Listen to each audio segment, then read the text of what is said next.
오늘 함께 나눌 말씀의 제목은 반절을 이루어내는 사람들입니다. 성경에는 많은 사람들이 퇴장을 하고 등장을 합니다.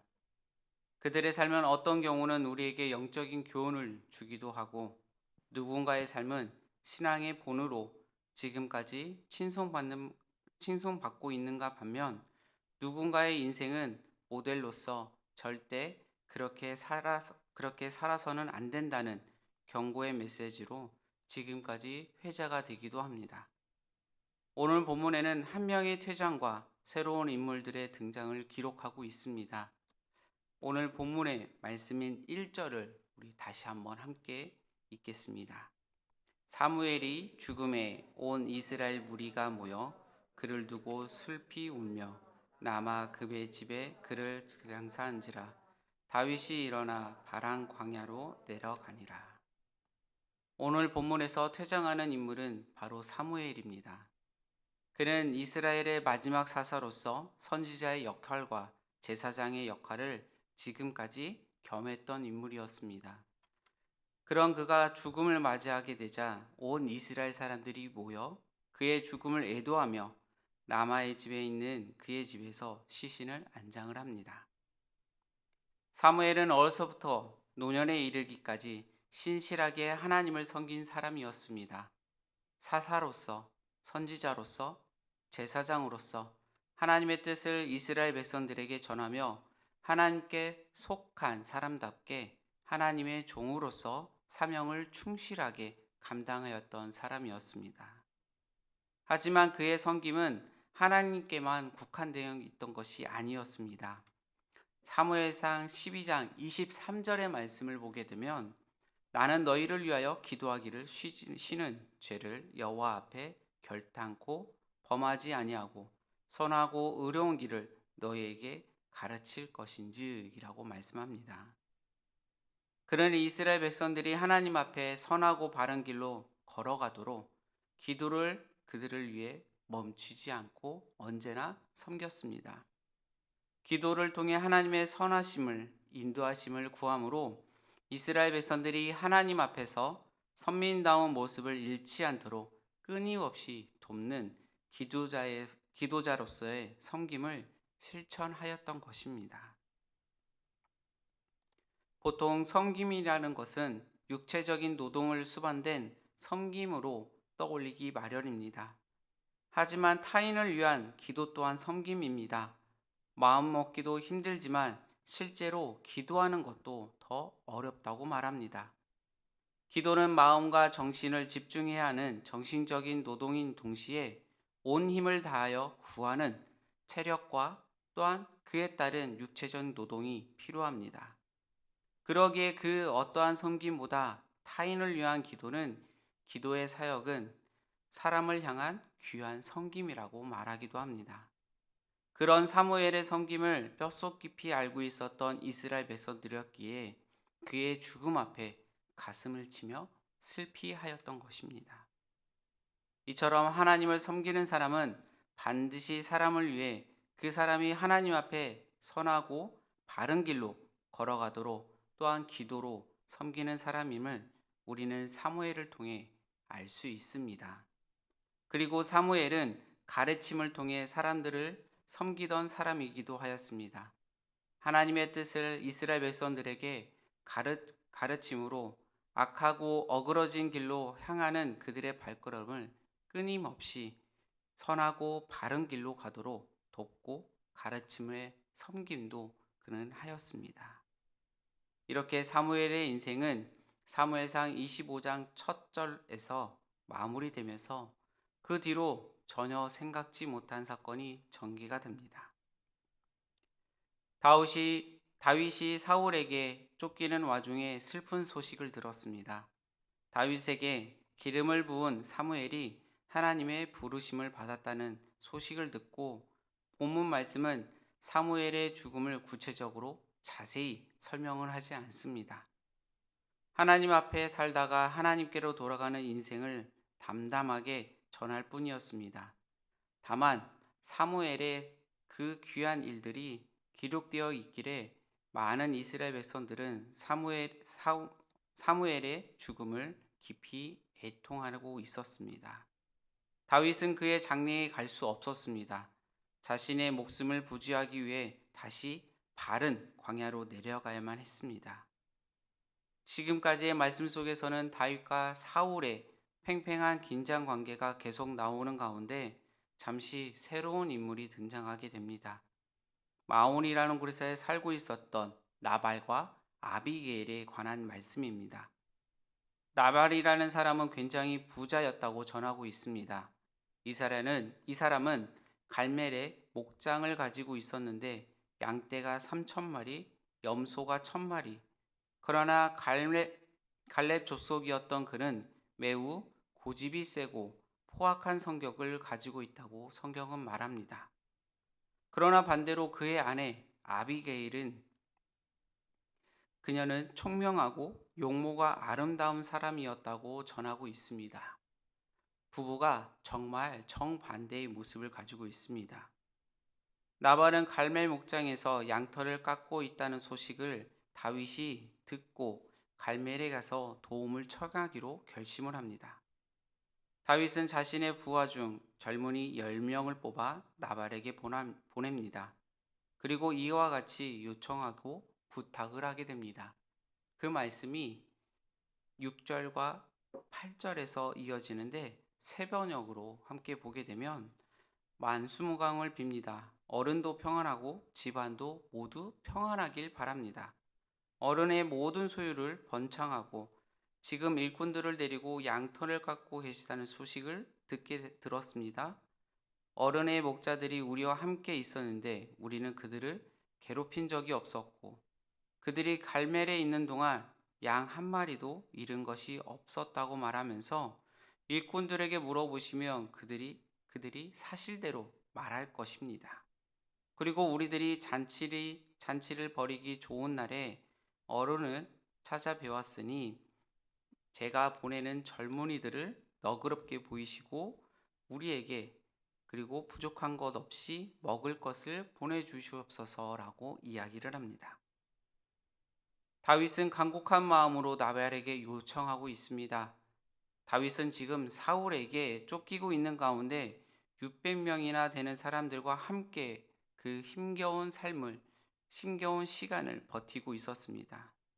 이는 너무나 큰 부담이 되었고 어려움이 있었습니다. 다윗은 나발이 큰 부자라는 소식을 듣고 간곡히 부탁을 통해 먹을 것을 조금이라도 얻고자 말합니다. 그러나 나발의 대답은 모욕이 있었습니다. 다윗이 보낸 젊은이들이 이야기를 전해 들은 나발은 이와 같이 대답을 하게 됩니다. 도대체 다윗이 누구이며 이새의 아들이 누구냐? 요즘 종들이 모두 저마다 주인에게 뛰쳐나가는 세상이 되었도다.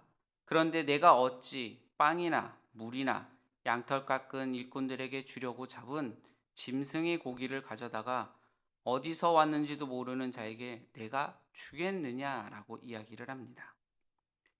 다윗이 도망친 노예일지 모른다는 모욕을 퍼붓고 그의 부탁을 완전히 무시한 것입니다. 당시 사람들은 어려운 나그네를 보면 돕는 것을 당연한 의무로 여겼습니다. 광야에서 나그네를 환대하지 않으면 그 사람이 죽을 수 있기 때문에 그를 반드시 도움을 주고 환대를 하는 것이 당연하게 여겨졌습니다. 그렇기에 다윗은 겸손하고 공손한 태도로 나발에게 도움을 요청한 것입니다. 그러나 나발은 이들의 환대는커녕 불황자 취급, 거지 취급, 노예 취급을 하면서 조금도 도울 마음이 없었습니다. 나발은 지극히 교만한 사람이고 자기가 가진 것은 모두 자기 것이라 생각하는 사람이며 하나님의 뜻과는 마음에 전혀 아무런 관심이 없는 사람이기 때문에 그렇습니다. 이러한 나발의 대응은 결국 파국을 일으키게 됩니다. 다윗은 자기의 명예를 위해서 또한 자기들과 함께하는 이들의 명예를 위해서 가만히 있을 수 없었습니다. 다윗은 곧장 무기를 차고 자신과 함께하던 사람들 중 400명을 데리고 나발에게 출발을 하게 됩니다. 이제 조금 있으면 나발의 목숨은 죽은 목숨이나 다름이 없습니다. 그런데 놀랍게도 나발에게는 지혜로운 아내 아비가일이 있었습니다. 아비가일은 다윗이 나발의 목동들을 지켜 보호했고 또한 그를 선대했다는 사실을, 그리고 나발이 그들의 요청을 듣고 모욕하며 쫓아냈다는 사실을 듣게 됩니다.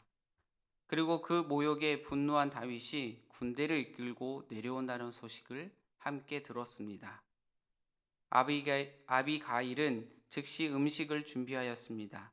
떡 200덩어리와 포도주 두 가죽 부대, 요리한 양 5마리와 볶음 곡식 5세야, 건포도 백송이, 무화과 뭉치 200개를 준비하고, 그리고 그 음식들을 나를 나귀들과 함께 다윗을 찾아가게 됩니다.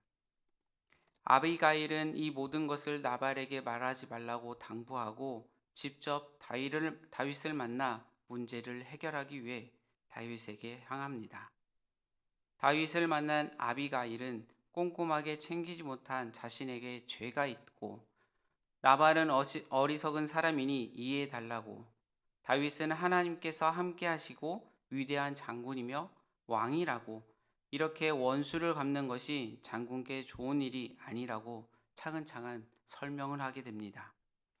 이 모든 것은 아비가일이 지혜로운 행동이었으며, 아비가일은 분주한 다윗에게 자신들의 잘못을 솔직히 인정하고 다윗의 무너진 명예를 회복시키고 또한 오히려 높여주며 복수가 다윗에게 좋은 일이 아니라고 설득을 하게 됩니다. 이 비유로 잠언 15장 1절의 말씀을 우리 함께 읽겠습니다. 유수한 대답은 분노를 쉬게 하여 과격한 말은 노를 격동하느니라. 아멘. 이 말씀처럼 진실로 지혜로운 사람은 평화를 위해, 이웃을 위해, 생명을 위해 기꺼이 자기 자신을 낮출 줄 아는 사람입니다. 아비가일이 죄를 짓진 않았지만 아비가일의 겸손과 헌신 때문에 많은 사람들이 생명을 건질 수 있었습니다. 우리는 때때로 나발과 같은 어리석음을 가질 때가 있습니다. 하나님의 마음으로 이웃을 대하지 않고 교만함과 욕심, 무리함으로 이웃을 대할 때가 있습니다.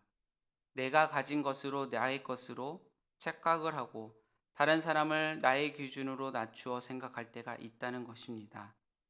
그러나 이러한 삶의 태도는 하나님께서 원하시지 않는 것이며 때로는 큰 불화를 가져오기도 합니다.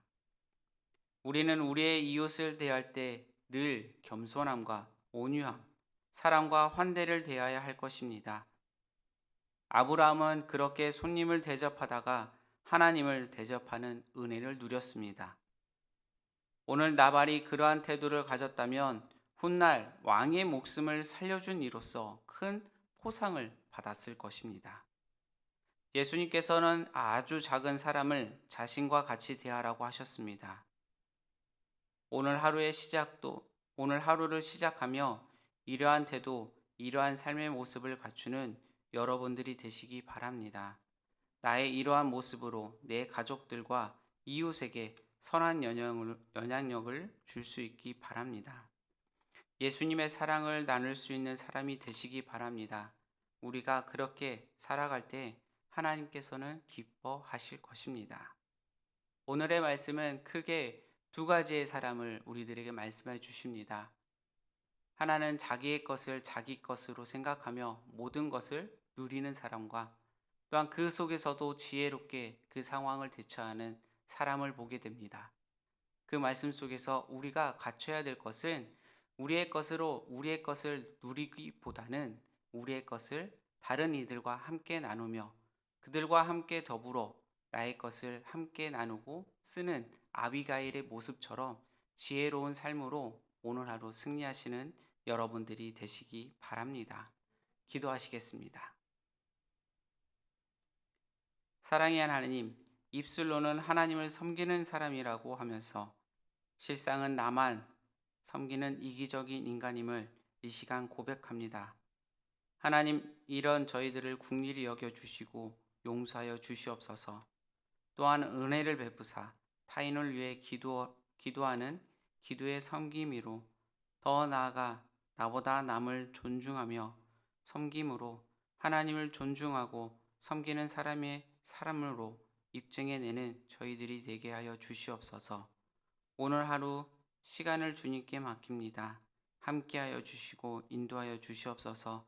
오늘의 말씀을 생각하며 나의 것이 나의 된 것이 아니라 함께 나누고 함께 더불어 이 선한 영향력을 끼칠 수 있는 우리들이 되게 하여 주시옵소서. 사랑이 많으신 예수님의 이름으로 기도드립니다. 아멘.